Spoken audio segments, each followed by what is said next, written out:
Now that we've learned how to make basic selections, we're going to try and tackle hair, which is a much more complicated selection. Obviously, we don't want to try and cut out by hand all these little strands of hair, and luckily Photoshop makes this easy for us. So as I look at this though, I realize I probably could have cut this a little bit closer to make Photoshop a little bit happier about life here. So what I'm going to do is hit the letter L to get my lasso tool. Okay, and I'm just going to make a closer selection that's a little bit closer to where his hair actually is. And this will help us out here in just a second. You'll see why. I'm going to come back over here, and then as soon as I let go, it closes that gap.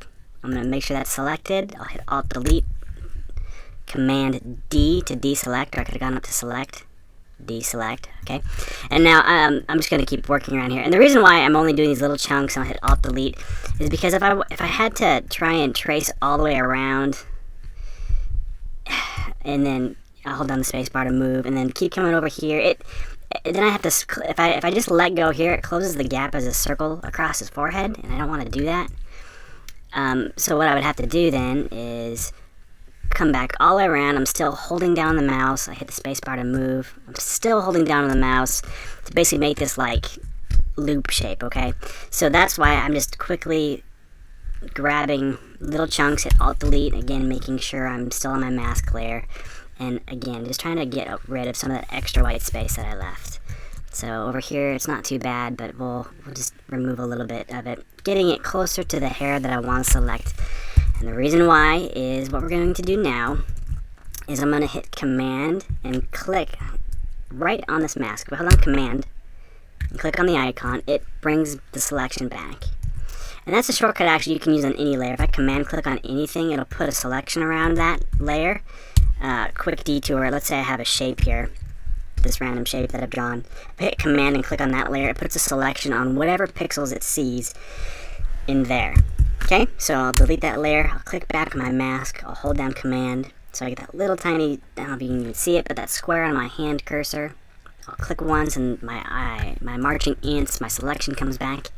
Alright, now I'm going to hit the letter M to make sure my square selection tool is selected, and the reason why is because when I hit that letter M key, let me go back to, let's see what was on, maybe the pen tool. You see I've got pen tool options up here in my heads-up display. By hitting the letter M, I've got my selection tool, or one of my selection tools. I could do that on the lasso as well, but what you see is up here I've got this refine edge option that shows up when I have the lasso tool or the selection tool. Hey, sorry to interrupt. Let me cut in on this lecture real quick. I have an update for you. I was about to show you how the refine edge tool worked, but in the latest version of Photoshop, when you go to hit the letter M, instead of this saying refine edge, it now says select and mask. The other thing that I'm about to show you is when I made this video, this layer was a smart object, and I found I've had better luck with my selections if I right click on this and rasterize the layer. So let me go ahead and deselect this, Command D to deselect. I'm going to right click and I'm going to say rasterize layer. Now with that rasterize, I'll Command click on my shape or on my mask layer again. I'll hit the letter M, and now I'm going to click up here on select and mask. Now what I'm going to do over here on the left hand side, I'll hit the letter R, but this brings up my refine edge brush tool, and now I can start painting in here, and you'll notice you'll get a much better selection right away, and that should help you out a lot. I've been getting a lot of questions about this, and I hope this clears it up. Go ahead and watch the rest of this lecture. There's some great tips and tricks, and then be sure to catch the video that I made that gives you even more detail about the new Photoshop Select and Mask tool. Alright, continue on. Thanks guys. You see I've got pen tool options up here in my heads-up display. By hitting the letter M, I've got my selection tool, or one of my selection tools.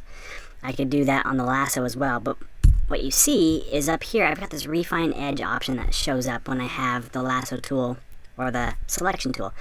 I can click on that refine edge, and now it brings up this dialog box here where I can paint over the edges, and Photoshop is smart enough to know what's dark and what's the hair that it's trying to keep, and I'm just kind of guiding it to where I want it to make the selection for me. So I just kind of paint over the hair a little bit, and look at that, it just knocks out everything behind that's not hair. So this refining edge tool is amazing. It really saves a ton of time. So I can click over here and just kind of drag around the image to finish my selection. And in this case, this is why you can see it's kind of struggling with this orange edge a little bit, which is why I went through and cleaned up that white selection just so it was a little bit tighter in on things. Okay, and I could spend a lot of time doing this. And if you have a hard time seeing what it's actually doing, I can click on this view button, and I could put it, say, on white. In this case, it's a white background, so maybe I want to put it on black and see what my selection is doing. You can see we've got a little bit of bleed through. I'll let my computer catch up here. Let's put it back on the overlay. Okay, so we're coming through and we're just getting the selection refined. And you could spend a lot more time on this. For the sake of this video, I don't want to linger too far here. I just want to show you the principle of how we could do this. So once we get it close to how we like it, I'm using the space bar again. I'm holding down the space bar to get my hand tool to kind of move around and see if it's close enough. And then once we're done, the output, we could put it to a selection, to a layer mask, to a new layer. Right now I'm just going to leave it as a selection. I'll hit OK. And I want to add it to this other selection I have. Now here's the catch. It's selecting everything on the inside. So if I hit Command Delete and fill it with white, well, that doesn't really do me any good because I've already got that selection there. If I hit Alt Delete and fill it with black, well, that doesn't help me either because now we're filling the inside of my selection with black and it hides my image. So I'm going to hit Command Z. So what we really need to do is invert our selection. So if I zoom out, you can see we've selected the image here, but honestly what I want to delete is this white space around it, so I want to select everything but that. So I'll come up to Select, Inverse, or I could have hit Shift Command I, and now my selection is everything except for the middle.